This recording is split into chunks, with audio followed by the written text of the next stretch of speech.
Hi, this is Josh with Retro TV One Tech, and today I'm super excited to show off my Sega Game Gear that has been newly fixed by our friend 2000 Dan LB. We appreciate Dan fixing the system. I've got pictures of the repair that he sent me and descriptions coming up later in the video, so if you want to see how it was fixed and what he did, definitely stay tuned for that. It's very fascinating, and as you can see, it's a small system, so definitely a lot of the components and things he had to fix were very small in this system. But a little history of the Game Gear: it was the first color portable system that Sega made, and actually the first portable system Sega made at all. They were late to the party. They didn't start till 1991, and the Game Boy had already been out for a few years. And so, but it did have an edge over the Game Boy because this is color, and the Game Boy was the black and white screen. And this was a backlit screen, whereas the Game Boy is not backlit, so you had to use a light to play it in the dark. So this had a lot of things going for it, but the biggest thing is, and you can tell by this cord back here that I had plugged in, the Game Gear actually takes 6 AA batteries, which that got very expensive back in the day, and the battery life was very, very short. It was only a few hours with those 6 batteries. So if you can imagine how much it cost to buy, 6 batteries, and you had to buy them usually in packs of 4. So you'd have to buy like 8 batteries a lot of times, or however you could do it. But anyway, that got pretty expensive, and the AC adapter even didn't come with the system, so that was a separate purchase, and that was like $20 or $25 or something ridiculous. So I had to wait and ask. I remember I got this for a birthday or Christmas or something. I had to wait and ask for the AC adapter, and before that, I didn't really get to play it that much because it just really ate up the batteries that much. Now, it did have a TV adapter for it, a TV tuner, which was super cool. I never had that. I might try and find one sometime on eBay, but I guess it'd be kind of pointless because it won't receive analog TV is not a thing anymore, so not any point in doing that. But anyway, sorry, I just had that thought and I was like, wait, that won't work. But anyway, here is the Sega Game Gear. I'll turn it on. I'll show you the game here real quick. I've actually got Sonic 2 in here. And by the way, this uses some of the same hardware as the Sega Master System that came before the Genesis. So it's not a Genesis, it's actually more like a Master System. It's got button 1, button 2, the D-pad over here, the start button, and the on and off button, and that's it. Headphone jack up here, and then down below it's just got like a carrying strap, and then that's basically it as far as I/O. Not really much there, but before I turn it on, actually, let me show you the what it was doing before it was fixed by Dan. So you can see here, if you're looking at the screen straight on, it's very, very dim, basically unreadable. And at first I thought it wasn't working at all, no CPU, no screen, no nothing, just the backlight. But then as I looked a little more closely, you could see the words there, and you could see that it actually was working, just that it was super, super dim. Now, by messing around with it, I noticed if you tilted it away from you, you could see the images quite a bit better. So kind of playing it at a very steep angle, not straight on, you could see the images. So I did some Google searches and realized that it needed probably its capacitors replaced, that they were all probably shot. And so that's when I turned to Dan. And you can see before he fixed it, here's his first picture showing that you can see it viewed at that very extreme angle. He's got Sonic 2 in there, which we're about to show you when it's all fixed. So again, we'll show you some more pictures of his repair and all of the capacitors that had to come out and be replaced for everything to work. The other problem with it was the sound didn't work at all either. So that's something we'll show you how he fixed that as well. All right, so now that you've seen what it was doing when it was broken, and I'll try and get the glare out of the image, now you can see what it looks like now that it's working. So here we go, let's power it on.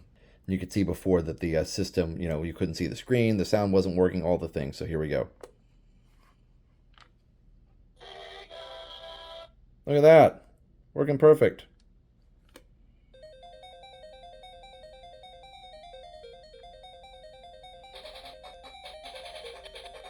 Got pretty good sound too. So the sound wasn't working in the video. You could only see it if you held it at this extreme angle. Now, of course, you can't see it at that angle, which is good. That's the way it's supposed to be. Of course, it's not a very good LCD screen compared to a modern screen. You do have to hold it at a certain angle to be able to see it. Sorry about the overhead light in my room here, but you can pretty much see what's going on.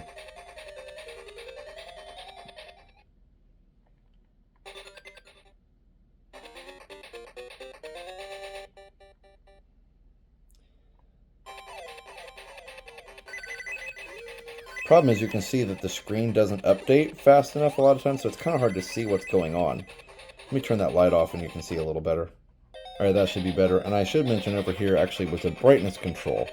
So let's see if we can adjust that a little bit more to get a better picture here for you. There we go. That's a little better. It actually looks better in person than what the camera's picking up. Alright, so let's try and play again here.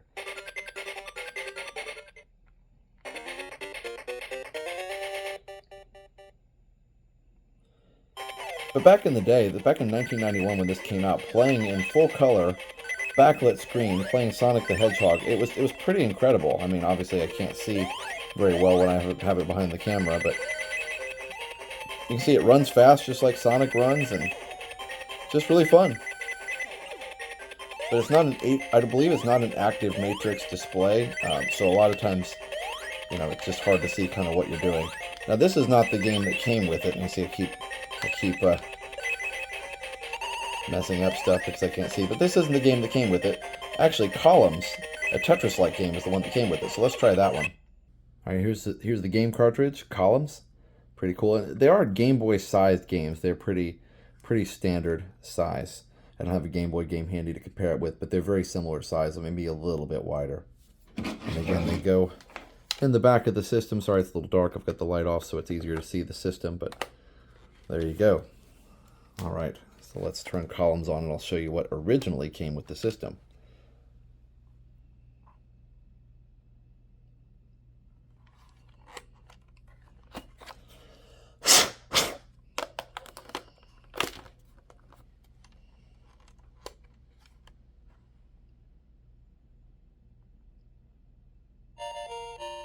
They didn't have the Sega. They do have cool music there, though. By the way, I actually had to blow on the cartridge to get it to work. I know that's not good for it. It probably needs to be cleaned. Alright, here we go. So the idea is just to match the block colors. I'm not going to be able to do... What just happened? I hit B and it just... Oh, that was a demo. Alright, let's do original game. Thought we were already playing. Let's do easy since I can't see very well. Alright, there we go. So by pushing the buttons, you can switch the order of the colors. So it's not shapes, it's colors you're trying to match. So you just have to be kind of strategic about it. And I believe when you match 4, yeah, they disappear. So, and you can match vertically or horizontally. Let's see.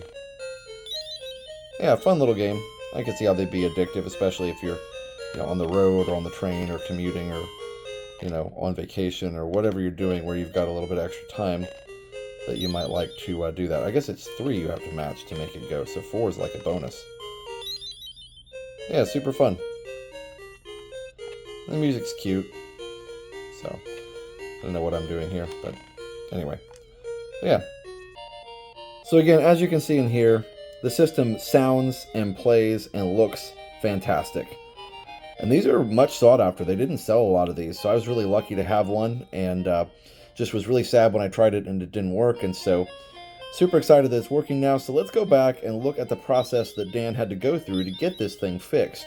It really wasn't an easy task at all. And then afterwards, we'll come back and I'll show you another game for the system called Ninja Gaiden, which we always used to say Ninja Gaiden, but it's actually Ninja Gaiden. So I'll show you that for the system, which is pretty cool. So let's go check out what Dan did to get this thing working. Okay, so here you can see the back of the unit with the battery covers open. There are 6 Phillips screws in total, 2 of which are in the battery compartment, so those have to be removed, but there's 1 screw that requires a special driver. And so you can see it's a little bit differently shaped there on the top. So there's an iFixit screwdriver kit that had that special driver inside that Dan used to get that screw out of the back of the unit. Now we can look at the inside of the unit. There are 3 circuit boards. You've got the main circuit board on the bottom, the power board in the upper left, and the soundboard on the upper right. And of course the soundboard has to be repaired because there is no sound on the unit, at least there wasn't at the start of the repair. Here is a close-up of the power board, and here is a close-up of the soundboard. And here's a picture of a metal shield in the middle that needed to be removed to access both of the boards. Here's a picture of the power board that was removed. And here are 2 photos of the cap kit or capacitor kit from console5.com, and I will try to include a link to that in the description. So that's where we got the capacitors from to repair the unit. Very important because they have to be, of course, a very specific type and size. This is an example of a through-hole capacitor, which means that the leads go all the way through the board and are soldered on the back, so easy to put in and easier to remove as well. And also Dan included a picture of helping hands, which are useful for doing this sort of repair because you always need that extra set of hands to hold something steady while you're working on it. And this picture is with the board and the clips as he heats up the solder on the back of the board and then pull out the old capacitor. You have to heat up the solder until it melts, of course, and then pull out the old capacitor. Here's a picture with the capacitor removed. Dan removes the solder from the holes using desoldering wick. It's braided copper, and when heated up, it draws out the solder. This roll of wick he was using is vintage Radio Shack Archer branded, which is really cool. And here's a picture of the new capacitor installed before the leads have been soldered. They were then soldered and trimmed. Now here's a picture of the main board again. The main board itself has a different style capacitor. They're surface-mounted capacitors, meaning that they don't go all the way through holes in the board. There are two contacts on the end that are soldered to the surface of the board, and the other end is glued down. So these are a little bit more difficult to remove and also replace. Here's a close-up of the capacitors. This picture shows one of the caps removed. According to Dan, you have to carefully break the glue loose on one end and then heat the leads on the other end and then pull off the capacitor. So you really have to work with the glue and the solder at the same time, which makes it extremely difficult to do.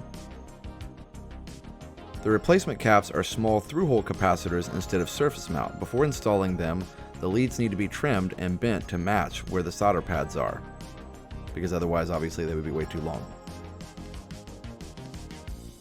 And in this picture you can see the replacements installed. Here you can see one of the old caps lifted off the board before being desoldered. This one was really hard to get to just because of its placement on the board. And here are all of the caps replaced on the main board. Here's another close-up picture of the new caps. And here's a picture of the display. With the main board caps replaced, the display looks much better. So you've got a picture that is much clearer and easier to see. Alright, so the final board for repair is the soundboard. Here is a picture of the soundboard removed from the Game Gear case. The soundboard did have some corrosion on it. You can see it on the ends of R4 and the part right below it. So the caps on the soundboard are also surface mounted, but it's a different style than the ones on the main board. As you can see here in the photo, the leads are almost entirely under this part, making them very difficult to solder on with a soldering iron. There's a tiny bit sticking out on either side, so Dan used the sharpest point soldering iron bit that he had. Here's the capacitors in their packaging. This package is designed for use in an automatic PCB manufacturing machine. Here's all the old caps. And here Dan has shared a picture of his soldering station. It has a digital temperature control, which is really important for doing this kind of work. The iron needs to be hot enough to melt the solder, but not so hot that it damages the board. Alright, so I promised you a little Ninja Gaiden there. You can see the cover art for the game cartridge. Alright, so let's turn this on here. It's interesting, only on Sonic do they sing Sega.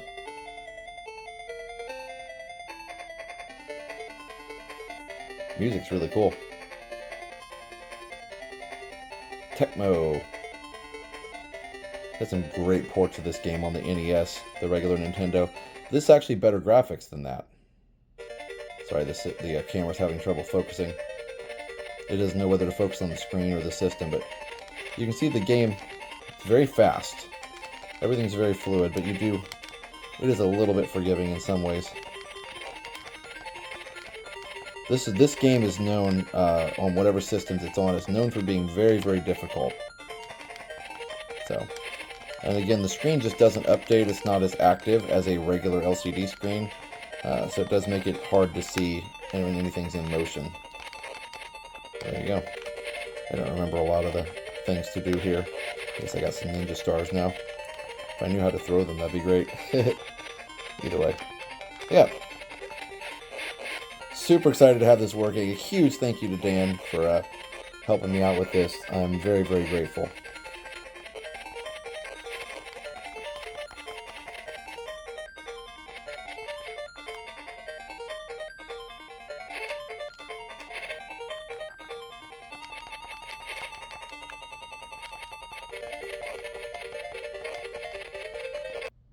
right, so a huge thank you to Dan for fixing this Sega Game Gear for me. I'm super excited to have it back, and Dan's just such an awesome part of our community. Can't wait to keep playing this, and hopefully it works for years to come. And again, Dan's just done so much for me. He fixed my Commodore 64 when I tried several things to get it to work, and he got it to work after a lot of work, and I really appreciate that. And then also, of course, he fixed potato mode in our original streaming app, which basically meant that we could stream in low quality when we had bad signal. And so that allowed us to go on more rides and things like that on our main channel, again, Resort TV 1. So Dan's been such an awesome part of our community, and just getting this system fixed, this is something I could not have done. I've got some soldering skills. I've done, some projects. I actually fixed a TV and things based on some YouTube instructions, so I can do some soldering. I can follow directions, but this was way too small inside for me. And as you saw from the pictures, it really required a steady hand and a practiced hand at soldering. So definitely, if you're going to attempt something like this, make sure you practice on something else and get your soldering skills down and be ready to make sure that you can do all the different solders and desolders that are necessary for something like this to be fixed, because there's a lot of things that are involved in that, as you can see from the pictures. So huge thank you to Dan, and I hope you enjoyed this video checking out some of the games on the Sega Game Gear. And I know I've got a Mario shirt on right now, and you're like, wait a minute, you've got a Mario shirt on. Well, back in the day, Nintendo and Sega were rivals, but now they work together. Sega doesn't have any consoles anymore. They actually do publish a lot of their games on the Nintendo Switch. So actually, it is appropriate that, and I don't have a Sonic shirt. So until I get a Sonic shirt, I guess I'll be wearing Mario. But either way, Mario and Sonic even have games together now, which is super cool. But awesome to have this back. If you like the video, make sure you leave a like and a comment, all the things. Subscribe if you're new. You know what to do. And yeah, we'll see you next time. So for now,